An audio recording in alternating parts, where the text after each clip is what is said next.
Mahal, nasaan ka? Bakit na-freeze ang supplementary card ko? Kailangan ko ng 50 milyon ngayon. Transfer mo muna sa akin. Mahal, bakit hindi ka nagsasalita? Hello? Ayoko. Ginoong Chen, ngayon alam mo na. Kung sino ako, tingnan natin kung hindi ako mag-transfer. Kung anong gagawin ng kalaguyo na sinusuportahan ni Shen Yiru. Ako. Naiintindihan ko na.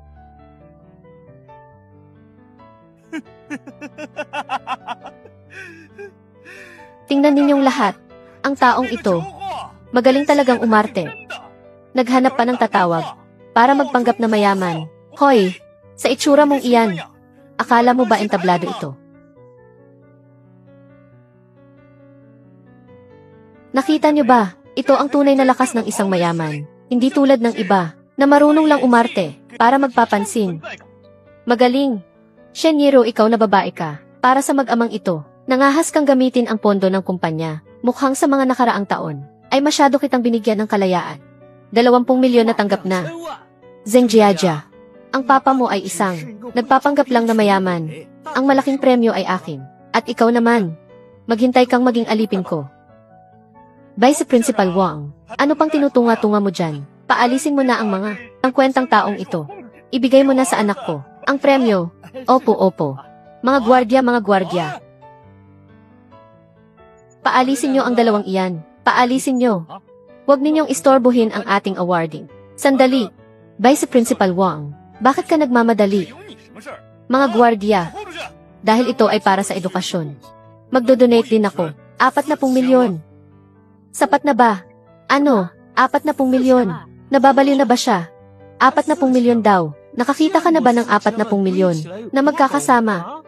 Hindi man lang nag-isip bago magsinungaling. Nga, sino ba siya sa akala niya? Ang pinakamayaman sa lungsod ng Hai. Tama kayo. Ang papa ko ang pinakamayaman sa lungsod ng Hai, na si Zheng Yuming.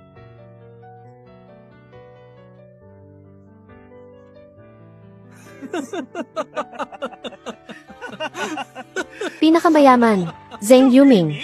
Sino ba ang hindi nakakakilala sa kanya? Ang pinakamayaman sa lungsod ng Hai ay mula sa Yunding Group, isang makapangyarihang babae, si Shen Yiru.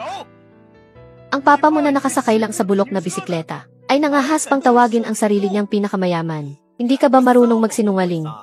Akala mo ba tanga kami? Malis na kayo, wag na kayong magkalat ng kahihiyan dito. Pinakamayaman daw, baka pinakamayaman sa utang.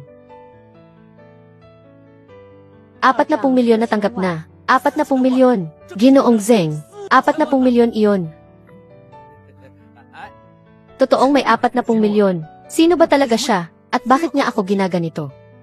Papa, kailangan mong makuha ang premyo na iyan para sa akin. Ang laking gulo na nito. Hindi ko kayang mapahiya ng ganito.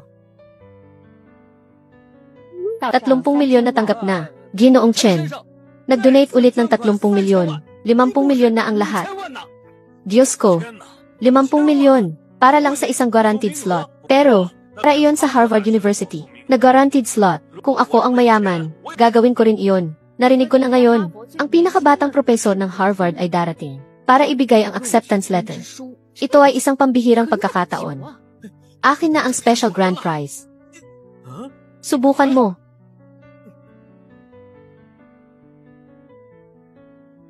$15 milyon na tanggap na.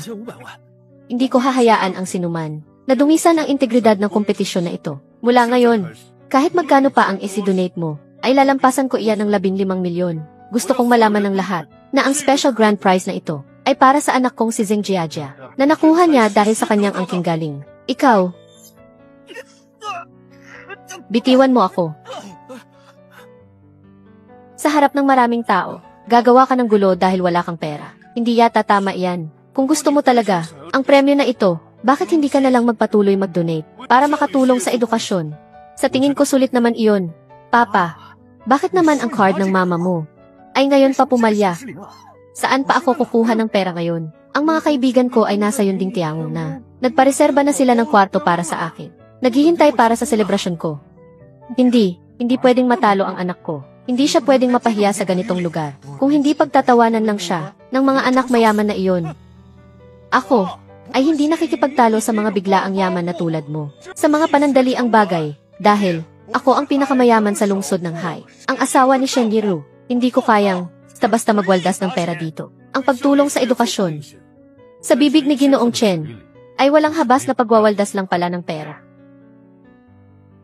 Hindi, ang papa ko ay may prinsipyo. Hindi tulad ng iba, na may kaunting pera lang, ay hindi na alam kung sino sila. Tingnan mong mabuti. Ito ang mama ko. Ang pinakamayaman sa lungsod ng Hai si Shen Yiru. Totoo at walang daya. Siya ang mama ko. Iyon ay... Diyos ko, si Boss Shen nga. Si Shen Yiru ng Yonding Group. Madalas ko siyang makita sa mga business magazine. Nakikita ko siya doon. Ang mag-amang Zeng ay kinalaban ang asawa at anak ni Boss Shen. Mukhang sa lungsod ng Hai ay tuluyan na silang mawawala. Zeng Jiajia, bibigyan kita ng isang pagkakataon. Ibigay mo sa akin ngayon ang special grand prize na ito. Pati na rin ang slot sa universidad. At saka, ikaw ay dapat lumuhod sa aming dalawa at humingi ng tawad. Pagkatapos hayaan mo ang anak mo na maging study buddy ng anak ko at pagsilbihan siya ng mabuti. Kapag natuwa na ang anak ko, sasabihin ko sa asawa ko, nabigyan kayo sa lungsod ng Hai ng isang lugar para mamalimos. Kung ganoon, dapat ba kaming magpasalamat sa iyo? Matalino ka, gawin mo na. Kung hindi kayong mag-ama ngayon, ay hindi makakalabas ng basta-basta sa gate ng St. John's. CJ, kung ganoon, tingnan ninyong mabuti. Scientific Research Competition ng lungsod ng Hai. Ikaw, anong gusto mong gawin? Siyempre, kukunin ang premyo. Ngayong araw kami ang pinakamaraming binigay. Kaya nararapat lang na sa akin ito. Jiajia, kunin mo ang karangalan na para sa iyo. Papa, akin yan. Gusto mo? Maglabas ka ng pera. 55 milyon lang naman. Isang salita mo lang iyon, Ginoong Chen. Humingi ka sa asawa mong pinakamayaman. At makukuha mo na iyon. Papa. Jiajia, gusto mo bang umarte kasama si Papa? Tito Chen, kung talagang hindi na kayo makahanap ng pera, kalimutan nyo na, para mapapunta ako ni Papa sa Harvard. Bilang exchange student, ay ginastos na niya ang lahat ng aming ipon. Mayaman kayo. Bakit pa kayo makikipag-away sa mga taong tulad namin? Papa, maglabas ka na ng pera. Gusto ko ang tropeo na iyan. Gusto kong lumuhod silang lahat sa akin. Maglabas ka na ng pera. Nga, Boss Chen, Batang Ginoong Chen. Sa lakas ng Yonding Group, kayang-kaya niyo silang pabagsakin. Sa isang iglap lang. Nga, ang yabang naman ng taong iyon. Suportahan si Boss Chen. Turuan mo siya ng leksyon. Binanggit lang si Shen Yiru para takutin sila. Bakit kailangan pang magbayad? Saan ako kukuha ng 100 milyon? CJ.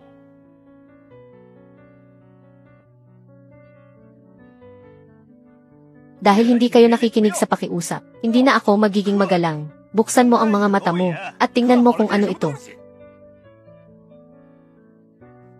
Isang kontratang nagkakahalaga ng 1 bilyon. Ang opisyal na selyo ng Yonding Group, i-donate ko ito ngayon din. Tingnan natin, kung paano kayo lalaban sa akin, gamit ang pera ng babae, para magyabang dito. Si Ginoong Chen na umaasa sa babae, ay talagang walang hiya. Hindi ka ba nahihiya bilang isang lalaki? Ano bang alam mo? Tinutulungan ko ang asawa ko. Palagin ang kanyang dakilang negosyo. Ang sa kanya ay sa akin din. Gusto mong umasa sa babae, pero hindi mo kaya. Naiinggit ka lang. Inggit. Shen Yiru. Para sa mag-amang Chen, ibinuhos mo na ang lahat, nang walang pag-aalinlangan. Hindi mo man lang ako inisip. O si Jiajia. Si Jiajia. Ano ba si Jiajia sa iyo? Huwag kang mag-alala. Lahat ng ito ngayon ay personal kong babawiin lahat. Boss Chen, sigurado po ba kayo na i-donate ang sa Yonding Group na 1 bilyong halaga ng shares? Siyempre, sabi ng mama ko, basta't gusto ko ang isang bagay. Kahit magkano pa ang halaga nito, ano lang ba ang kaunting shares? Boss Chen, kayong mag-asawa ay talagang napakamahal ang inyong anak. Huwag po kayong mag-alala, hindi ko hahayaan si Batang Ginoong Chen na masaktan kahit kaunti. Zeng Jiajia, humingi ka na ng tawad kay Batang Ginoong Chen, hanggang sa masiyahan siya. Kung hindi, ang aming St. John's School ay hindi tatanggap ng mga nag-aapi ng kapwa estudyante. Vice Principal, ikaw, ipaubaya mo na kay Papa. Vice Principal Wang, hindi niyo ba kailangang kumpirmahin kung si Boss Chen ay talagang kayang maglabas ng 100 milyong halaga ng shares? Boss Chen, ito, Zheng Yuming. Zheng Yuming, hindi ka ba talaga titigil hanggat hindi ka napapahiya? Sinasabi ko sa iyo, ang asawa ko ay papunta na dito. Pagdating niya ipapaban ko kayo sa kanya. Para kayong mag-ama ay lumuhod sa amin na parang aso at humingi ng tawad. Ipaban sa asawa mo. Natatakot ka na ba? Kailangan mo munang tanungin ang asawa ko kung papayag siya.